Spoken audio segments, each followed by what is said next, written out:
Hello friends and adventurers, welcome back to Secret Song Games. I'm Adrian and we are starting a new playthrough, specifically Arx Fatalis. Now what is Arx, you'll ask? Arx is an action-adventure role-playing game developed by Arkane Studios somewhere in 2002, very close to Gothic 1 and Gothic 2, so you know it's gonna be good. Now, it actually had very positive player reviews, but it didn't have a lot of commercial success. It's basically a dungeon delver RPG, but it has one of the best stories and ways to approach it that I've ever encountered. So it's a fun game. I'm also gonna show you the secrets in the game. I've played it many years ago, but I honestly remember it as one of the best games I've ever played, hands down. The atmosphere, the quest design, and it also has a couple of unique mechanics I have never seen in a video game since. And yeah, without further ado, let's start the intro movie, and get into the game. So let's go.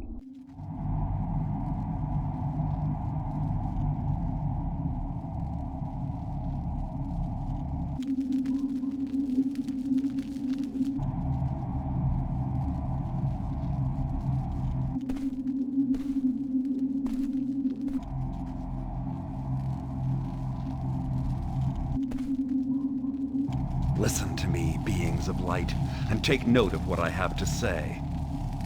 This is Arx, which was once a city like so many others, spreading proudly beneath the majesty of the sun. Our king Paxellus was a true and just king who knew how to deal with our occasional skirmishes with the goblins or the rat men. Many years after Paxellus's death, in the fatal year of 226, our sun began to fall into decline, and an eternal winter fell upon our world. His Majesty Lunshire, noble son of Paxellus, decided to move the whole city of Arx underground into one of the dwarves' abandoned mines. At this point, the conflicts between the different races in Arx dissolved. Not just humans, but dwarves, trolls, and goblins all worked together for their common survival. This migration underground took 5 years, during which the sun disappeared completely from our skies. All the races built their homes in this new setting, and little by little, relationships between the races began to slip back to the way they had always been. But today, evil is knocking at the gates. Akba, the god of destruction, is about to... Hey, you there! This way, quick! Don't let him get away! Gotcha! It's all right. He's Come trapped on! here. Get this door broken down!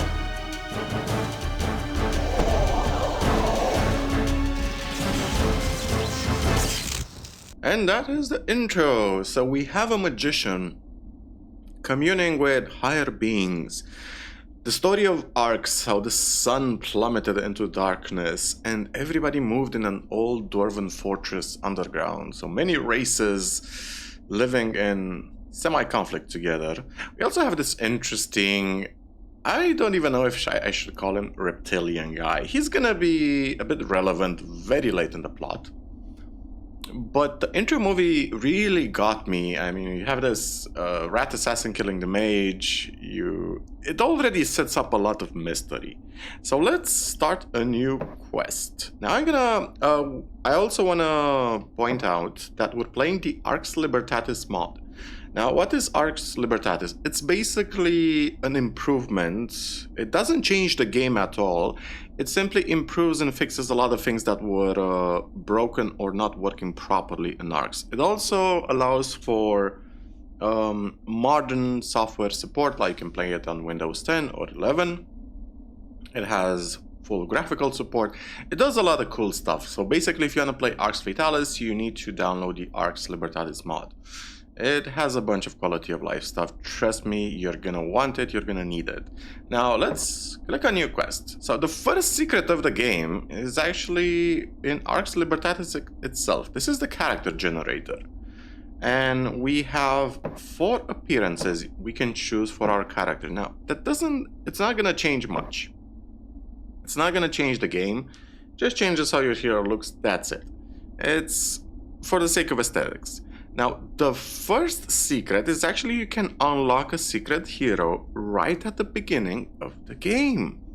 And to do this, you simply press quick generate 10 times, appearance 8 times, and then you click done and appearance again.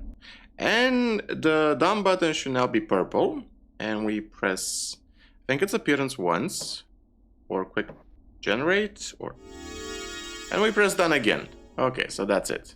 Press done again. So this is the secret hero. Now, what does the secret hero do exactly? It actually starts you off at way higher stats. So basically, the secret hero is a version of the game if you really want to play the game on easy mod, on the easiest difficulty possible, because you start out with a lot of buffs. Like, you start out incredibly powerful, as you can clearly see. You can put a lot of points into everything, but we're not gonna do that. We're gonna play Arx as the game intended. So these are our basic 4 stats: strength, dexterity, mental, and constitution, and each of them impact our skills. There are 9 skills. There's stealth, which honestly it's probably the most useless skill in the game. There's technical skill. Now, technical skill allows us to pick locked doors and disable traps. Intuition affects trading mostly, and you can detect secrets and secret passages. This is semi-useful, but not that useful because later on we're gonna get a reveal spell. Ethereal Link increases your mana regeneration rate. Object Knowledge, this is one of the most useful skills, allows us to make potions, different types of poison weapons, and to identify objects. Casting skill is probably the most important because it allows us to cast different spells. We have melee combat, range combat, and defense. Now, defense is dubiously pointless as well, so there are basically only 3 stats we're interested in: technical skill, object knowledge, and casting. And I'm gonna put most points into whatchamacallit. I'm gonna round out the hero. I'm gonna put 10 into everything. Doesn't really matter that much. And these are the armor class we have: resistant to magic, poison, health, mana, and melee damage. Now this is gonna be our hero. Let's choose... This guy really looks rugged. This guy looks like a caster. Let's choose the default guy. Let's play, or maybe with the blonde guy. Yeah, let's choose the blonde guy. Okay, and we also have 18 points we can put into something. I'm gonna put them into lockpicking and object knowledge, because lockpicking is gonna be super important in the beginning. We distributed all our points, and we can now start our journey. The main character, our hero is actually called Shaegar, and he just teleports into the game. Seriously, that's his story. He just portals in. He gets captured by goblins. We are right now in a goblin prison. And this little goblin is gonna carry us over to our little cell, and he's gonna close the gate. Just like that.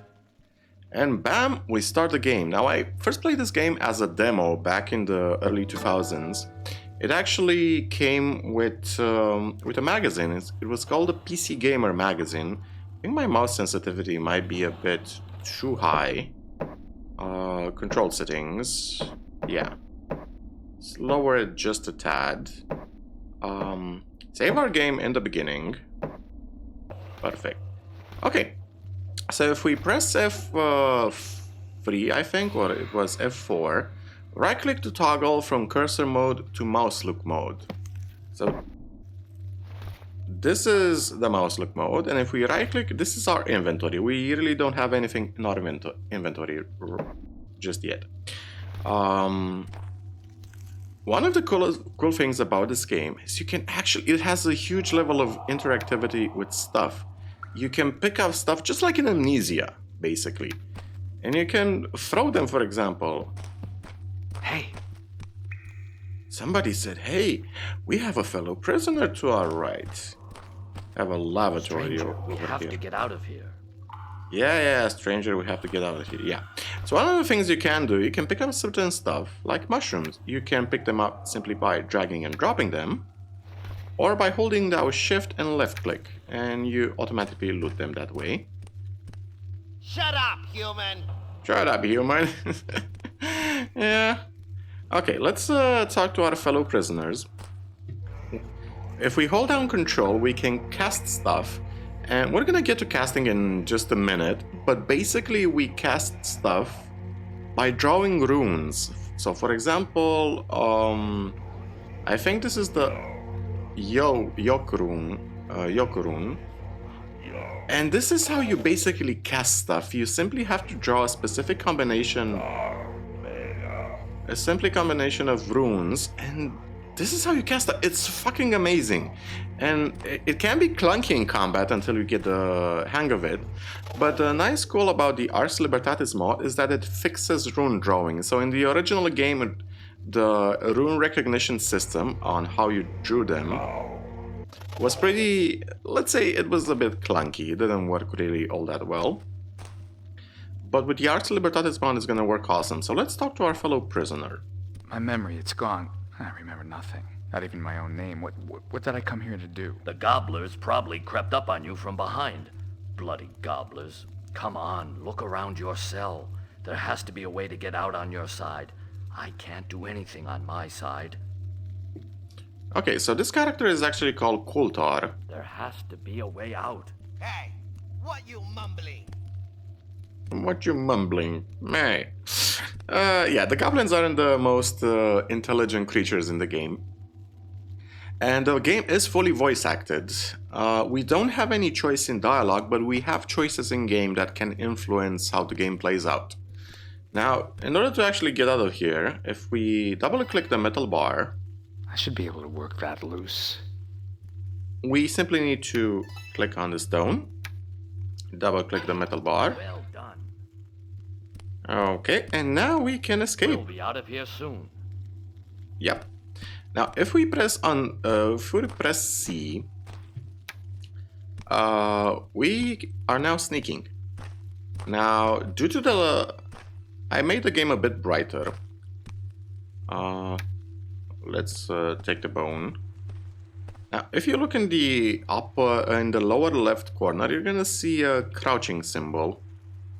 And that crouching symbol actually changes its shade intensity based on how powerful the shadows are where you are located. So basically, the deeper the shadows, the easier it is for you to sneak in. And that's a very awesome mechanic.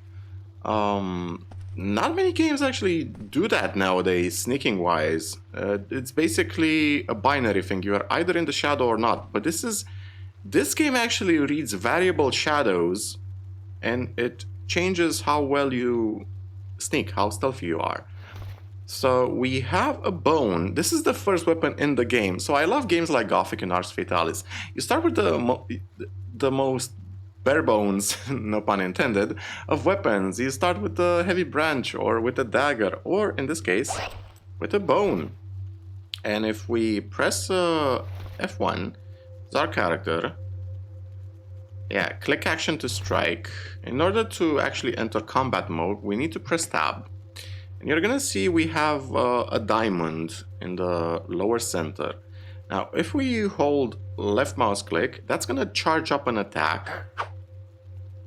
And if we... And if we back away while we're attacking, it's gonna do a forward lunge.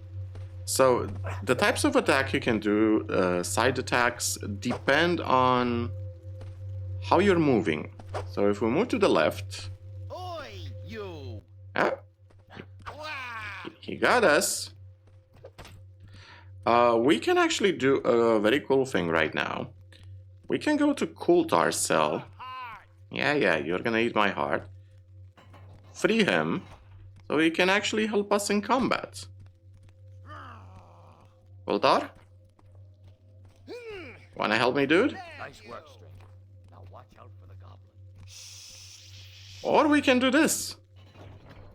I was hoping... Yeah, you can actually crush him with a gate. Let's see if we can try this again. If you actually close a gate on yourself, it's gonna kill you. Nope. But it didn't kill him, unfortunately. Okay, let's quickly kill this goblin. Oh, yeah, his head basically melted. So the level of item interactivity in this game is amazing. Like if we put down this bread, okay, the rat is not gonna eat the bread, but that rat is actually a living NPC. As in, we can kill him. Will you just open my cell? Dude, shut up. I'm explaining stuff to people. I'm gonna open your cell in a second. Jesus fucking Christ. So let's get the food we have here. I have a couple of bones, so additional weapons. Can even move the chair, so the level of item interactivity in this game is awesome. Shut up, Koltar, I'm gonna set you free. Okay, so this is one of the coolest mechanics in the game, the stealth mechanics. We're not gonna really use it much, we're not gonna sneak around that much. But the fact that even if you're not stealthy, by simply standing in the shadows, You've got him. Now, please. it's gonna allow you to sneak around easily. So this is the first cool mechanic. The second cool mechanic is the item drawing mechanic. So there's a piece of paper and a carrot. Let's read the piece of paper. Work the lever on the side of my cell. Me come replace you after me eat. You watching humans use. Be careful with the new one. Him dangery looking. Anatoly. Okay. So this is Koltar. Yeah, I'm gonna free you in a second, you stupid son of a bitch. You're really annoying. Okay, fine. Let's save the game and free Koltar. He's such a nagger, man, I swear. Okay, Koltar. Let's free you. Thank you, Shaegar. If you can't remember your name, you better keep this one. It means he who has no name in a foreign tongue. My name is Koltar, and I was part of the Travelers Guild before I ended up here. I'm Shaegar. Yes, I'll keep this name for now. What is this guild of travelers? Well, you really have lost your memory, haven't you? Our world no longer has a sun to heat it, and outside is nothing more than a huge expanse of ice. Only those who are trained and equipped for extreme conditions are allowed to make the dangerous trek between fortress cities hidden deep in the mountains. These people are the Guild of Travelers. Right. We shall discuss this later. Now let's get out of here. I am injured. I won't be able to get through this hole. I'll stay here and wait till you can open the door. Don't worry about me. Okay, cool. I wonder if we can give Koltar a bone. No. So if you double click an item, you can actually interact with it in the environment. This is another cool stuff about Arx. The level of immersion and environment interactivity is freaking amazing. Like, I'm so disappointed most games don't do this.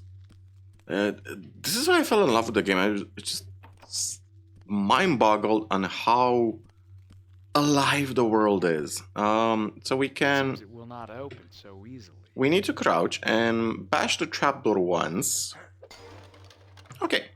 And now suddenly you see an orange weapon icon, in the upper left.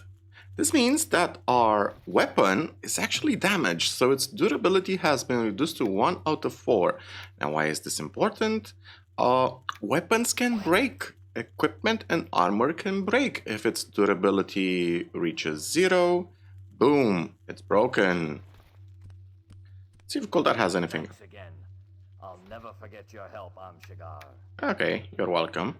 Do you want any food, any wine, any fish, any bread? No. So another cool mechanic is that we do have a hunger meter. It's hidden.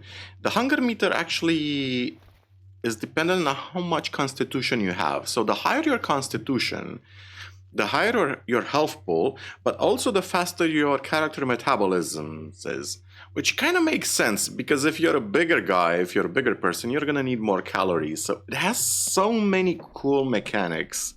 Now, for 2002, this was actually revolutionary. Most games didn't do this. Like, you're gonna see where certain mechanics were born. Okay, so let's jump down. I'm gonna kill this little rat, although he's kind of funny. I kind of want to feed him a piece of cheese. So is there, by sheer happenstance, there is no sprinting mechanic, unfortunately. However, there is a spell that later on will allow us to move faster. By the way, if you choose the special hero, he comes equipped with all the runes in the game. Okay, so we have transitioned to a different area. If we press I think it's F3, this is the map. So there are 8 levels to the map. We were currently on level 2, the goblin prison, which is this over here. Now we jumped over to level 3. So what are these levels? These are basically the levels of the dwarven mine. So this dwarven mine is actually quite huge. And on the upper right corner, it's actually a mini-map to show where we are right now, which is pretty cool. So we are in another level right now. We have some plants. These plants we're always going to pick up because we can make potions out of them. We're also going to pick up these wall blocks. Later on we can sell them for just a bit of money. And we need to look around. We're going to encounter one of our first enemies, which is a rat. This is the rat. And he's gonna attack us. Yeah. And bye-bye, Mr. Rat. Perfect. He has some uncooked ribs. We're gonna cook them. There's also a cooking mechanic before you can ask. Yes, this game has so many freaking cool mechanics. We don't have any torches right now to light up our environment. But we have found the corpse of an unfortunate adventurer. And this corpse actually has an armor, some leather leggings, which I mistakenly put down instead of my inventory, and a couple of runes, the arm and yoke runes, and a couple of bones. So you've just found your first rune. Congratulations. Put them in your book. Default key, enter or F. So we press the runes. Now that you have your first runes, open your book and cast your first spell. So this is our spell book. It's on F2.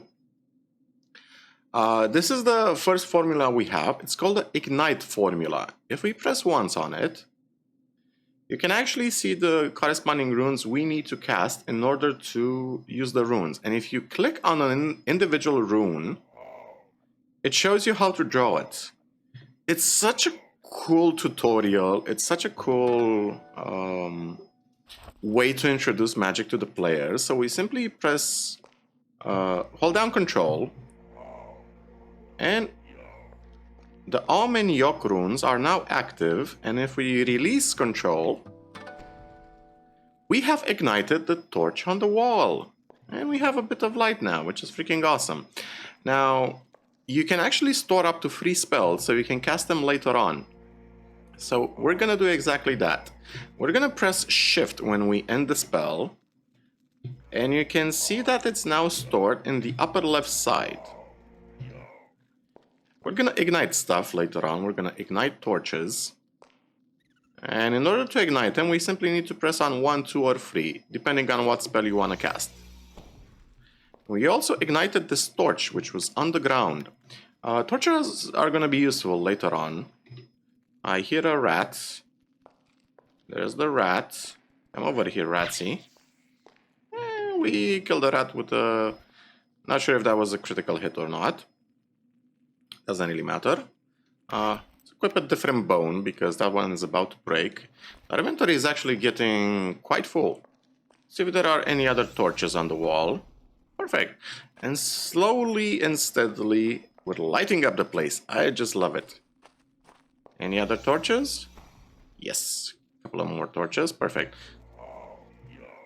And I just love this web, by the way. The way it shifts and sways. It was actually static in the original game. So this is something I think the Arx Fatalis mod does. Ooh, there's an earthquake. Yes, there are earthquakes in the game from time to time. Okay, so if you have your torch equipped, you can actually burn down the spider webs. Oh boy, there's a huge spider over there, just in front of us. And he saw us. Now these guys they're not really that threatening, but they can poison you.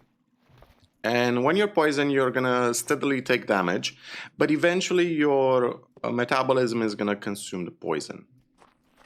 So that's the good news. So we have a couple of more small spiders. Just gonna kill them for some experience. They're not really all that threatening, as you can see. But there is the corpse of an unlucky adventurer over here. So there are no torches. You can cast an ignite spell, but if there's nothing to actually ignite, well... So we have our currency, some gold coins, a cure poison potion, and another torch. And you can see that this torch actually didn't stack with this torch, simply because once you ignite the torch, it has a durability meter. This is very important because torches can run out. Unlike Gothic 1 or Gothic 2, where torches are pretty much infinite, in order to light up a torch, by the way, you simply press T. And you can see that we have way more light to explore our environment. I cannot break it just like that. This is a secret, by the way. In order to actually break this unstable wall, we need a pickaxe, and we do not currently possess a pickaxe. There's so many cool mechanics, like I was just dumbfounded on how many cool stuff you can do in this game. Let's go back to the first intersection. Slowly explore this this area. So we have a platform over here, which reacts to your weight. It's a simple puzzle. Double click on the open your inventory. I have found it. Now, if we double click this, we can see that this is an elevator, but it doesn't actually... Yeah, this is the first puzzle of the game. So this is basically how you're introduced to the puzzles in the game. So you simply use the rope on the mechanism. And once we do that, we're gonna be rewarded with a whole lot of experience. And we can see the armor we have equipped. We are now level 1. We started at level 0, and we're now 1. I'm gonna put points into mental, because I want to increase my object knowledge as much as possible, but also our technical skill. We really want to be able to lockpick a lot of stuff. There are many interesting chests in the game. And we can use one of these weights and put it over here for our second secret. Second secret is actually here. Let's open a torch. What do we have over here? We have a secret chamber. And our intuition spotted something interesting in this battle, which is another rope. So there are different ways to actually solve this puzzle. You can go towards the spiders, or you can find the secret area. I just love it. I just love it how the game gives you multiple options to solve a puzzle. This is awesome game design. We have a life potion and a mana potion. They do exactly what you'd think they do. We also have a little metal key. And once we pick the key, a rat is gonna spawn. It's gonna try to attack us. But we are simply faster. Perfect. We have a couple of more torches and a set of tools. Now the sets of tools basically are lockpicks. They allow us to lockpick doors, chests and stuff like that. And also disable traps. So we picked up everything. Now, what is the metal key gonna do? I'm not sure. I don't remember what it opens. I know it opens something good. I can't remember what it was, but it's something good. And our inventory is actually almost full, which is not great. Let's finish up exploring this area before we go up there on the elevator. So we went that way and fought the spiders. let's go this way. And I just love the little details, like you have frogs that jump into the water when you approach them. So many cool and awesome details. Even when you jump into the water, you can hear the splashing. A lot of cool stuff. The environmental sounds and the environmental sound effects are freaking awesome. Amicar's Rock, this item we just picked up, is an item that's gonna later be used in enchanting. The water lilies are exactly as their color suggests. We can make healing plants out of them. The medicinal herbs, we can make cure poison potions. The ferns that are green, we can make poisons from them. And yeah, the color of the plants are very suggestive. I love that. We have found the body of another unfortunate adventurer, which has a bone, some gold, a couple of potions, and a magic missile spell scroll. Now, why is the magic missile spell scroll interesting, and why are spell scrolls useful? In order to cast high-level spells, you actually need to have a high level in casting. And you can fail at spells. You can fail at high-level spells. And also, the higher you're casting, the more impactful and stronger your spells are. So, for example, if we use a fireball, if our casting is actually very high, the fireball is going to do way more damage, which makes sense. So, the higher our spell ability is, the stronger our spells. Simple, but straightforward mechanic. It works awesome. We can actually ignite this campfire in two ways. We can use a torch, I think. A lit torch. I think we need to double click the lit torch.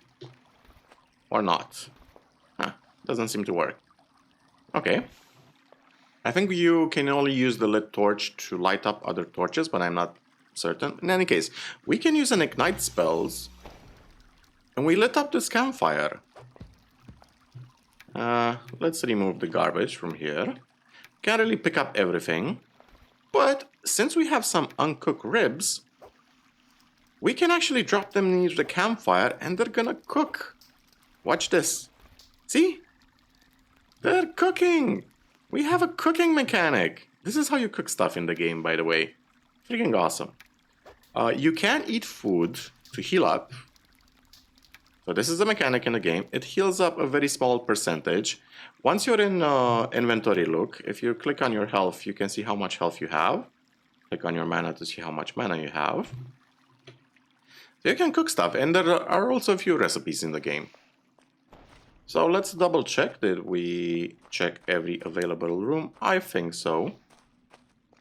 Perfect. So sad we don't have a speed spell. And before you ask, yes, your gamer instinct would say, let's walk over the campfire, see if we take damage. The answer is yes, we take damage. We actually take damage very fast if we're in a fire. We just lost 9 health points and we only have 30. So yeah, walking over fire damages you quite fast. There are spells, let me lower the volume a bit. There are spells to cast a ring of fire, for example, on the ground. So you can damage enemies, but you can also damage yourself. So, pros and cons, man. Pros and cons. Man, I really love this game. It's so fun, like, exploring the environment, finding stuff. It's a true dungeon delver adventure. And the fact that the game is incredibly responsive to your actions is awesome. So we're going to use this lever. And we're going to climb up. And before you ask, if you jump down, you do take fall damage. Quite a lot of fall damage, actually. And if you do stand under the elevator, once you call it down, it's going to instantly kill you. It's going to crush you. This was a demo, by the way, in the... I think it was PC Gaming Magazine or PC Games Magazine. I don't recall how it was called. It was a gaming magazine back in the early 2000s that had demos of various games on CD. And I remember playing Arx Fatalis as a demo. So this was in the demo, by the way. So everything we've played so far was in the demo. Let's go this way. I remember there was a spot up here. Yeah, there's a spot up here. There's a Ratsy. Hello, Mr. Ratsy. No, you don't. Oh, he bit us once. He got us once. Yeah, rats don't really do a lot of damage. I think they only do 1 damage point or a couple of damage points. They're really not all that impressive. Grab the water lily. Let's see what we can find in this area. So we have found the dagger. This is an improvement on what we do. It does 2 damage versus the bone, which does 1 damage. I mean, it's a bone. How much damage can it do? There's also a fresh fish over here. Somebody was probably fishing around here. Let's see what else we can find. So we picked up the rat. Okay, we picked up the ribs from the rat. And our torch just got extinguished. Yeah, torches don't last very long. I think they only last for maybe 5 minutes. 5 minutes in-game. Later on, we're gonna get a spell that allows us to see in the dark. But I'm not really a fan of that spell, to be honest. I much rather prefer the light from the torch. Now, I remember there was another secret item somewhere up here in the original game. Can't seem to locate it. I might be mistaken. So, yeah, going back to scrolls. If we press enter on this magic missile, it's gonna queue up the magic missile spell over here. Yeah, there was the fish over here that I forgot about. Yeah, this was the item. Yeah, we can cook fish. I forgot to cook the fish as well. Doesn't really matter. So, I pressed too fast on the spell because each spell has a color on them. Each spell scroll has a color, and the color indicates how powerful the spell is. If, for example, if it's yellow, it's a pretty low-level spell. Or green, it's a very low-level spell. But if it's a higher intensity color, such as purple or black, that spell is a higher level spell. So it means it's either going to do more damage or the effect is going to be more significant and stuff like that. Now, once we go over here, a cutscene is going to trigger. We need to save the quest. Yeah, we slowly regenerate health, by the way. As you can see, it depends, I think, on, I can't remember, it was Constitution, impact on defense, or was it mental, or ethereal link? I can't remember which skill affected your healing rate. Maybe it was Constitution, I don't remember. In any case, the idea is that our health slowly regenerates over time, so you don't really have to put points into that. We're gonna have a fight on our hands in just a minute. So we're gonna probably have to be fast in changing our weapons. Okay, so we have this dagger. I'm not gonna equip the dagger, I'm gonna show you why. I'm gonna quick save the game. Once we enter that chamber, something's gonna happen. First I wanna... yeah. There's a Ratsy over here. We missed a rat. By the way, the game is so responsive to your actions, to your attacks, that if, for example, let's quickly equip this. I saw a bone that was cleared. Yeah, this is a 0 out of 4 durability bone. It's actually, right now its durability is probably somewhere around 0.1 or 0.5, so the game rounds it to 0. But if you hit a solid object, so if you hit enemies, your durability is gonna lower on your weapon. Makes sense, right? But if you hit solid objects, such as walls, your weapon actually takes even more damage and it breaks quickly. So for example, if I hit this wall with a bone, it actually broke and the hero equipped the next bone in his inventory, which is freaking awesome. It's such a cool detail. So yeah, your weapons can break and your hero is gonna equip the closest weapon he has on hand, depending on how your inventory is sorted. So if this bone breaks, the hero is gonna equip this next bone over here. What do we have over here? We have a wall block, a skull, and it seems to be a cave-in and nothing else. So this area basically contains nothing Sometimes it's worth it to check under heavy stones, by the way, because there can be items under them. So you can find some gold, for example, or a potion, or a key, or stuff like that. So it's definitely worth to interact with your environment as much as possible. Okay, so a cutscene is going to trigger as soon as we enter this room. Let's do it. Me bring you back to cell now. This is a goblin lord. And that's Kultar, who just escaped. And now if we double click on the dagger and equip and interact with Kultar, we can actually arm Kultar. I'm trying to arm you, bro. Okay, we just armed Kultar with a dagger, so he can help us in combat. I kind of want to get the last hit in, because the person who gets the last hit in... Yes, we got the last hit in.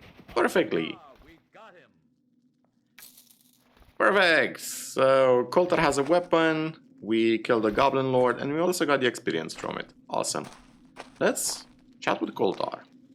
Just after you went through the hole, I heard a noise. So I hid and waited till the goblin came in. This time I got the drop on him, sneaky bastard. Sneaky bastard, huh? He actually casted a spell. He lit up the fireplace over here, so he knows how to cast the ignite spell. It's pretty cool. So what do we have over here? A public notice. Go quickly before the next ship gets here. Yeah. Go quickly. Reservation. This is a door. Now the door is locked, but fortunately we have a little metal key, but we also have a set of tools. So I wonder if the key is for this door. The answer was yes. But I don't really want to use the key, and I'll show you why. So we currently have 2114 experience. So we need about 1900 experience points. When we lockpick stuff, we get experience. It's too complicated for me.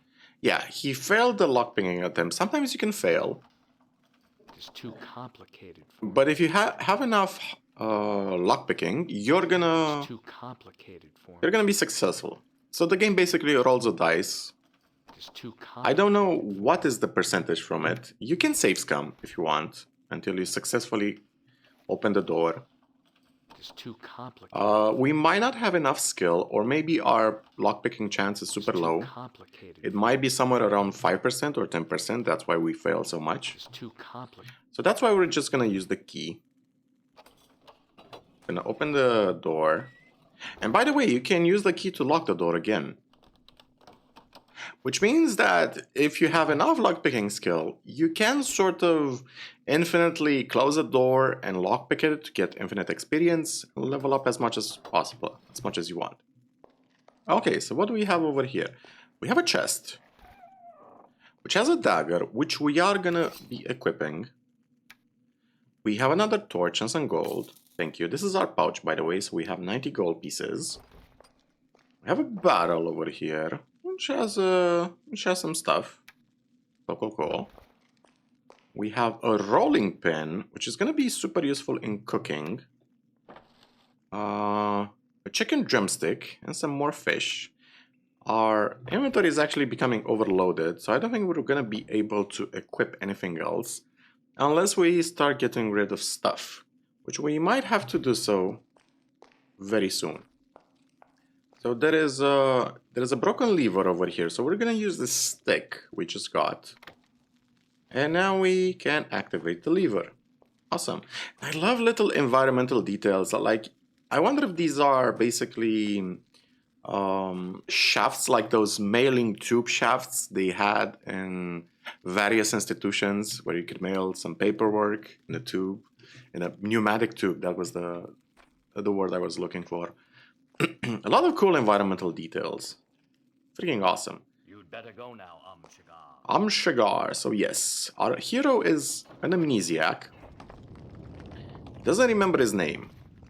So Kultar gave him a name. Shaegar. It's a pretty cool name, if you ask me. So yeah, you can see there are some missing textures in certain places, like on the hero's head. Eventually we're gonna be equipping a helmet, and that's gonna hide his head, basically. It's gonna hide his face. We can use this little campfire that Kultar made to cook these ribs. This is actually what we're gonna be doing.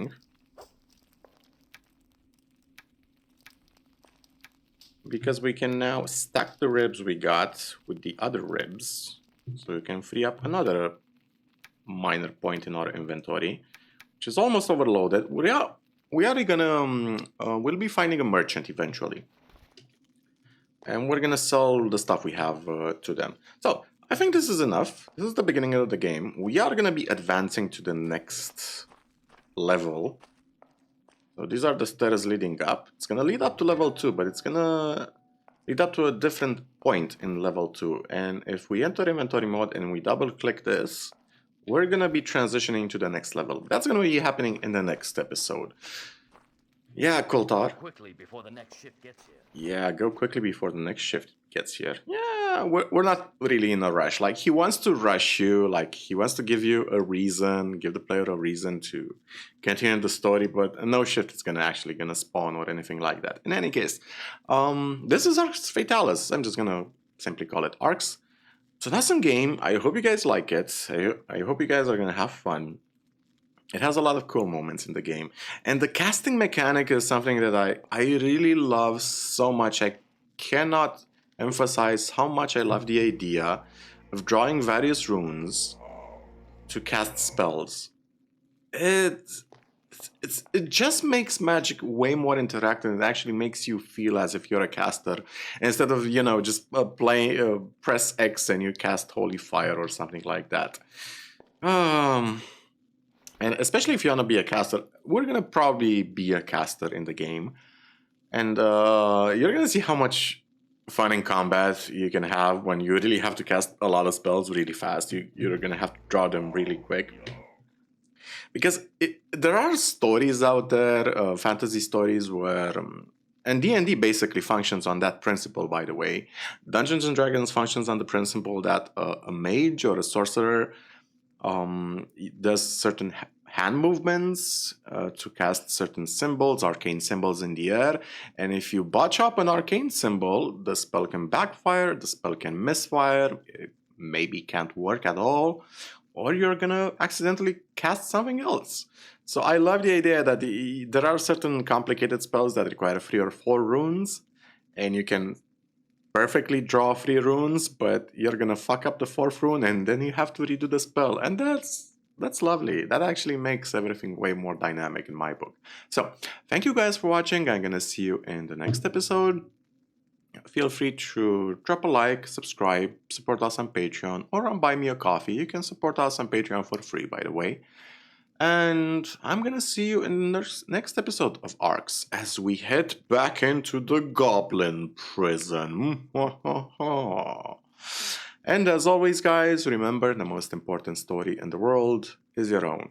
Cheers, take care of yourselves.